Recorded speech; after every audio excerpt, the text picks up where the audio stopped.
1 menit bersyukur bisa membawa lebih banyak berkah dibanding 1 jam mengeluh. Dan 1 langkah kecil yang konsisten bisa lebih berarti dari 1000 rencana besar yang ditunda. Tonton video ini dan pelajari 10 kebiasaan harian yang sederhana tapi bisa mengubah nasib menjadi lebih berkah.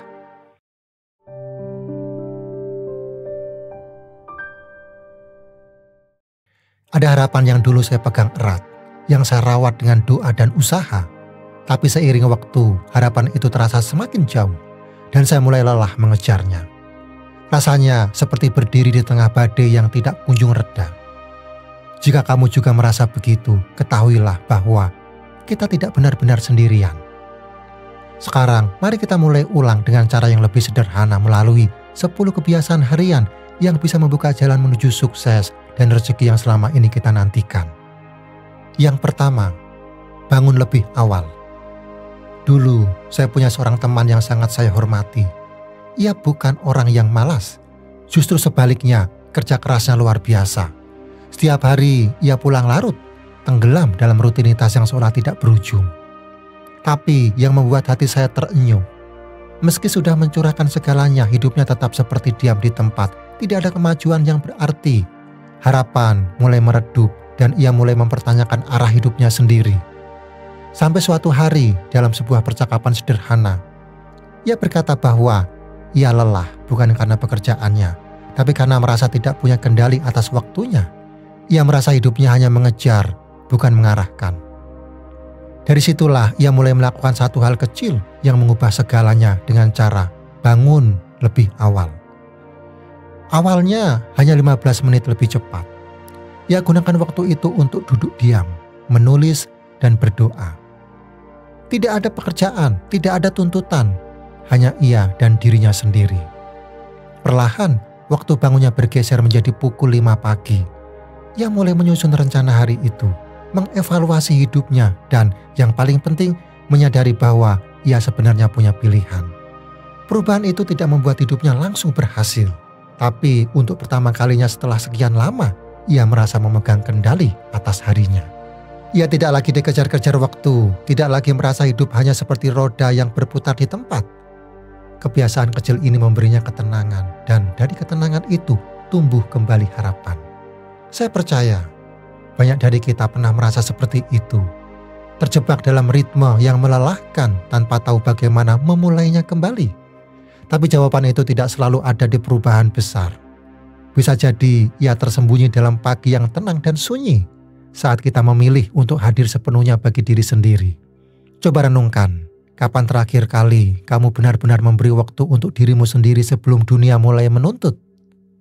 Sekarang, langkah baru dalam hidupmu bisa dimulai dari satu hal sederhana, yaitu bangun lebih awal dan beri ruang bagi ketenangan untuk menuntunmu. Yang kedua, menyusun rencana harian. Dalam bukunya yang sangat terkenal, Atomic Habits, James Clear menulis, kita tidak naik ke level tujuan kita jatuh ke level sistem yang kita bangun setiap hari. Kalimat ini terasa menampar, sekaligus menyadarkan saya bahwa seringkali bukan impian kita yang keliru, tapi cara kita mengaturnya yang tidak pernah benar-benar terstruktur. Saya pernah mengalami masa-masa di mana hari terasa begitu panjang, tapi anehnya tidak ada hal bermakna yang benar-benar selesai. Pekerjaan menumpuk, tapi tidak satu pun yang benar-benar tuntas. Sampai akhirnya saya mulai menerapkan satu kebiasaan sederhana dari buku itu, yaitu menyusun rencana harian dengan menuliskan 3 hingga 5 hal penting yang harus saya selesaikan hari itu. Bukan daftar panjang yang membuat stres, hanya beberapa prioritas yang jelas dan realistis. Ternyata hal sesederhana itu mengubah cara saya menjalani hari. Saya mulai menyadari bahwa menyusun rencana bukan sekedar aktivitas administratif, tapi wujud tanggung jawab terhadap waktu dan hidup saya sendiri. Saya ingin mengajak kamu untuk merenung, apakah selama ini kamu benar-benar tahu apa yang harus kamu selesaikan hari ini? Atau kamu hanya mengikuti arus dan berharap semuanya selesai dengan sendirinya? Menyusun rencana harian bukan tentang menjadi kaku, tapi tentang memberi arah pada langkah. Karena saat kita tahu apa yang perlu kita lakukan, kita tidak hanya bergerak, kita benar-benar melangkah ke tempat yang kita tuju. Yang ketiga, memulai hari dengan doa dan syukur. Di tengah dunia yang serba cepat dan kompetitif ini, Ada satu tren yang diam-diam mulai menggeliat dan mengubah cara banyak orang memandang hidup dengan tren mindfulness dan kesadaran spiritual dalam keseharian. Ini bukan sekedar gaya hidup modern, tapi respon yang lahir dari kelelahan kolektif, dari tekanan untuk terus produktif tanpa pernah benar-benar hadir untuk diri sendiri. Kita mulai menyadari bahwa kebahagiaan tidak bisa diukur hanya dari pencapaian luar, tapi juga dari seberapa dalam kita bisa merasakan damai di dalam. Banyak orang kini kembali pada praktek sederhana seperti meditasi, journaling syukur, dan tentu saja doa. Bahkan dalam dunia kerja yang serba digital, perusahaan-perusahaan besar mulai menyediakan waktu untuk refleksi dan ruang tenang di tengah kesibukan. Karena mereka tahu bahwa manusia tidak bisa terus dipacu tanpa diisi. Saya pun mulai mengadopsi kebiasaan ini. Memulai pagi dengan duduk tenang, berdoa, dan menuliskan 3 hal yang saya syukuri, sekecil apapun itu. Kadang hanya udara pagi yang sejuk atau waktu sarapan yang tidak terburu-buru. Tapi dari situ muncul rasa cukup. Dan rasa cukup muncullah kedamaian. Dan dari kedamaian saya mulai melihat peluang yang selama ini tertutup oleh keluhan dan ketakutan. Saya ingin mengajak kamu bertanya pada diri sendiri, apakah selama ini kamu sudah memberi ruang untuk bersyukur di tengah sibuknya hidup? Atau kamu masih terus berlari berharap ketenangan datang dari luar? Tren ini bukan tentang menjadi religius secara instan, tapi tentang memulihkan koneksi kita dengan yang tak kasat mata, dengan hati sendiri, dengan Tuhan, dengan makna hidup yang lebih utuh. Karena rezeki sejati sesungguhnya tidak hanya soal angka, tapi tentang perasaan cukup, damai, dan hadir dalam setiap langkah. Yang keempat, membaca atau mendengar hal yang membangun.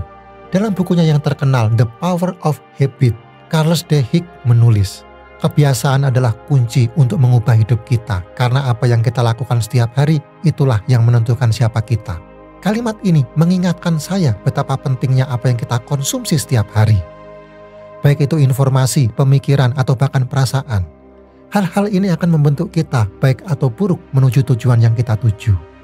Kutipan dari Charles memberikan pemahaman bahwa kebiasaan kecil yang kita buat setiap hari, seperti membaca atau mendengarkan hal yang positif, akan memberi dampak besar dalam cara kita berpikir dan bertindak. Saya ingin mengajak kamu untuk merenung. Apakah kamu sudah memberi cukup waktu untuk mengisi pikiranmu dengan hal-hal yang membangun? Apakah kamu sudah cukup konsisten dalam mencari pengetahuan dan kebijaksanaan yang dapat memperkaya hidupmu?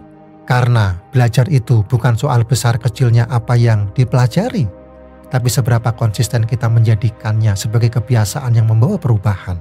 Yang kelima, menjaga kerapian dan kebersihan. Saya teringat sebuah fabel yang bisa jadi sudah pernah kamu dengar, fabel tentang semut dan belalang. Dalam cerita ini, semut bekerja keras sepanjang musim panas, menyimpan makanan dan menjaga rumahnya tetap rapi dan teratur. Sementara belalang sibuk bernyanyi dan bermain tanpa memikirkan masa depan. Ketika musim dingin datang, belalang kelaparan karena tidak menyiapkan apa-apa. Sementara semut hidup nyaman dengan persediaan yang telah ia susun dengan penuh kesabaran. Meskipun cerita ini tampaknya sederhana, namun ada pelajaran berharga yang bisa kita ambil untuk kehidupan sehari-hari. Semut, meskipun tidak tampak glamor dengan rutinitas yang sederhana, mengerti pentingnya keteraturan dan kesiapan. Begitu juga dalam hidup, kebiasaan menjaga kerapian dan kebersihan tidak hanya mencerminkan fisik kita, tetapi juga mental kita. Ketika meja kerja kita rapi, pikiran kita pun menjadi lebih jelas. Ketika rumah kita terjaga kebersihannya, hati kita merasa lebih tenang. Keteraturan luar mengarah pada keteraturan dalam. Seringkali kita terburu-buru ingin mencapai hasil yang instan atau kesuksesan tanpa menyadari bahwa langkah-langkah kecil yang konsisten seperti menjaga kebersihan dan kerapian adalah bagian dari proses menuju hasil besar. Dalam hal ini, kita bisa belajar dari semut yang sabar dan teratur. Tidak semua yang besar dimulai dengan langkah besar. Terkadang hal-hal kecil yang kita lakukan setiap hari dengan penuh perhatian dan keteraturan justru yang membawa kita menuju tujuan. Saya ingin mengajak kamu untuk berpikir, apakah kamu sering terburu-buru dalam menghadapi masalah dan mencari solusi instan? Atau lebih memilih untuk mengambil langkah sabar dan bijaksana seperti semut? Apakah kamu sudah cukup memberikan perhatian pada kebersihan dan kerapian di sekitarmu sebagai cara untuk menciptakan ruang yang lebih baik dalam hidupmu? Karena terkadang Rezeki dan ketenangan datang kepada mereka yang mencintai keteraturan baik dalam lingkungan mereka maupun dalam diri mereka sendiri. Yang keenam, menepati janji sekecil apapun. Ada kalanya hidup terasa seperti berputar di tempat. Meski kita sudah bekerja keras, saya ingat dulu saya merasa begitu. Selalu merasa lelah, berusaha memenuhi harapan orang lain, tapi hasilnya terasa hampa. Semua rencana yang saya buat, semua janji yang saya ucapkan, seringkali hanya menjadi kata-kata kosong yang tidak pernah saya tepati. Tidak jarang saya berjanji pada diri sendiri, tapi seringkali janji itu hanya menjadi angan-angan. Ada satu momen yang mengubah segalanya. Saya pernah berjanji pada diri sendiri untuk menjaga kesehatan, untuk rutin olahraga. Namun, seperti kebanyakan orang, saya sering menemukan alasan untuk menunda. Besok saja, pikir saya. Sampai akhirnya, saya merasa begitu lelah secara fisik dan mental. Dan saya sadar bahwa bukan hanya tubuh saya yang membutuhkan perhatian, tapi juga jiwa saya. Saat itulah saya menyadari bahwa janji sekecil apapun jika kita menepatinya akan memberi dampak besar pada hidup kita.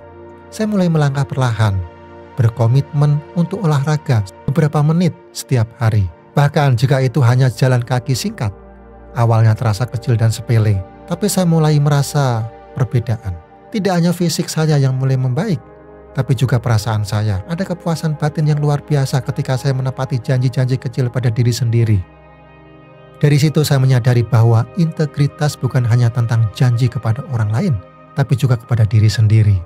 Sekarang ini saatnya bagi kamu untuk memulai lagi dengan langkah kecil yang berani. Menepati janji pada diri sendiri bisa jadi awal dari perubahan besar dalam hidupmu. Yang ketujuh, menjaga pola makan dan minum. Pernahkah kamu merasa seperti tanaman yang kekurangan air dan nutrisi? Setiap hari berusaha tumbuh, namun seiring berjalan waktu, daunnya mulai layu dan akarnya semakin lemah. Begitulah juga dengan tubuh kita. Tanpa perhatian yang cukup, tubuh kita bisa merasakan dampak buruknya. Kita bisa saja berlari dalam kehidupan, tetapi tanpa perawatan kita akan mudah merasa terhenti, lelah, tidak bertenaga. Dulu saya sering mengabaikan pola makan, tidak ada perhatian khusus bagi apa yang saya konsumsi, dan seringkali saya memilih makanan yang instan dan kurang bergizi.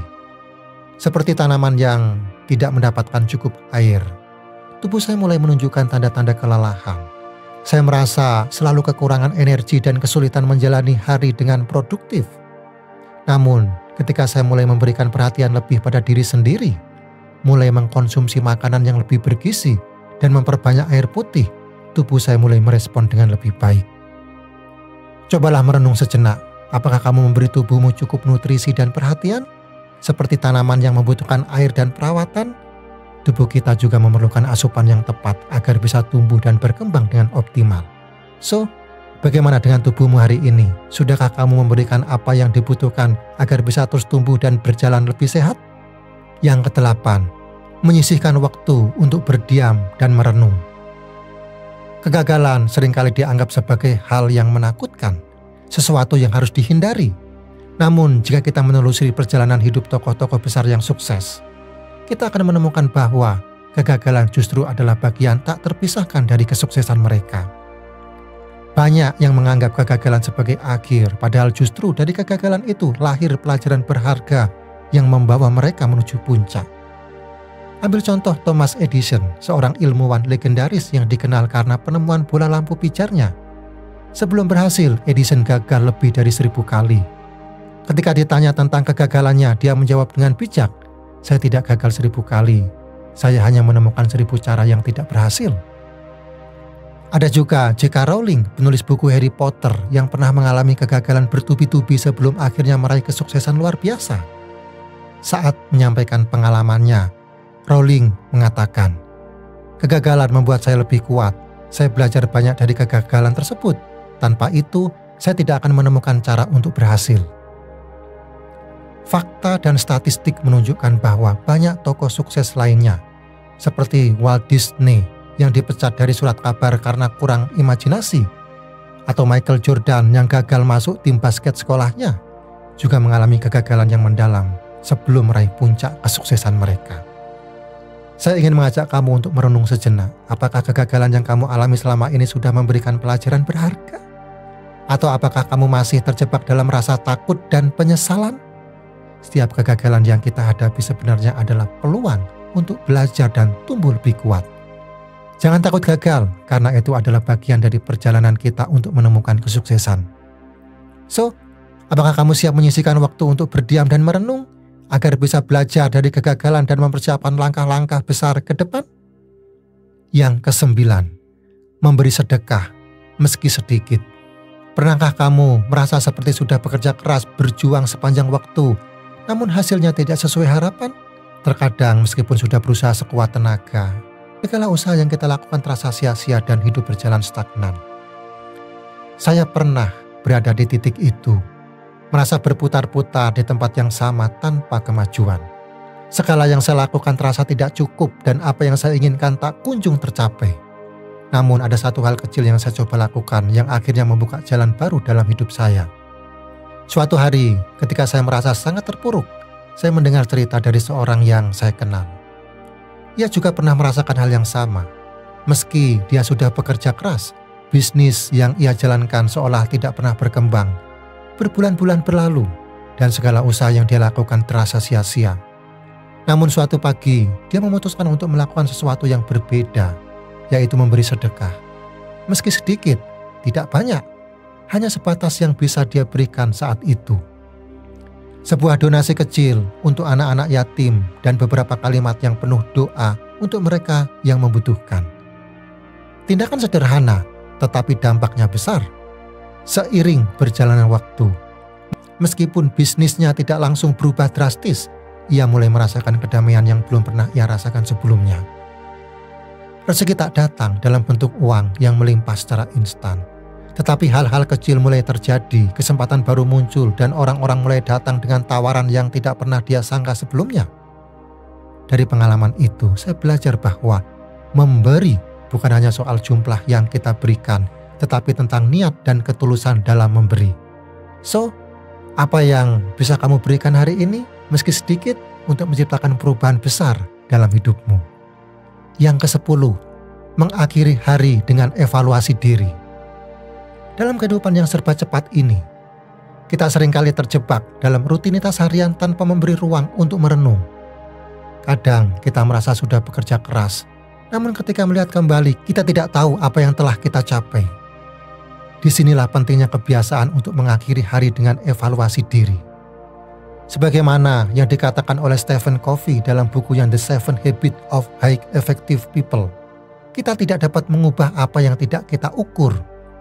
Ketika kita mengambil waktu untuk merenung, kita mulai melihat gambaran yang lebih besar dari apa yang sebenarnya telah kita capai dan apa yang perlu kita lakukan untuk tumbuh.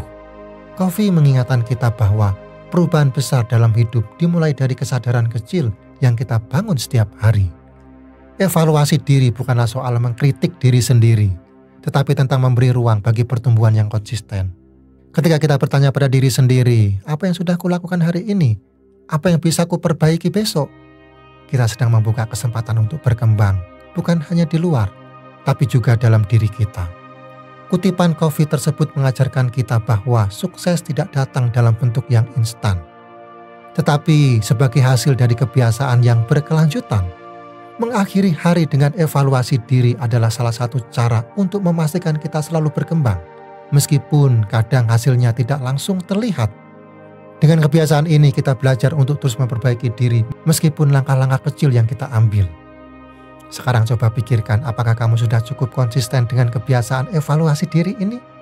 Apakah kamu meluangkan waktu setiap hari untuk melihat kembali apa yang sudah dilakukan dan apa yang perlu diperbaiki? Cobalah mulai dengan menulis jurnal setiap malam dan lihat bagaimana kebiasaan ini bisa membawa perubahan positif dalam hidupmu, langkah demi langkah. Seperti yang pernah dikatakan oleh James Clear dalam bukunya Atomic Habits, kebiasaan kecil yang kita lakukan setiap hari akan membawa kita menuju perubahan besar yang tak terbayangkan. Sekarang coba pikirkan, apakah kamu sudah mulai membangun kebiasaan kecil yang bisa mengarahkanmu menuju tujuan besar? Kamu punya potensi besar untuk berubah. Dan kebiasaan kecil adalah langkah pertama. Jika kamu merasa ini bermanfaat, bagikan pada temanmu. Jangan lupa like, komen, dan subscribe untuk terus mendapatkan tips yang bisa mengubah hidupmu.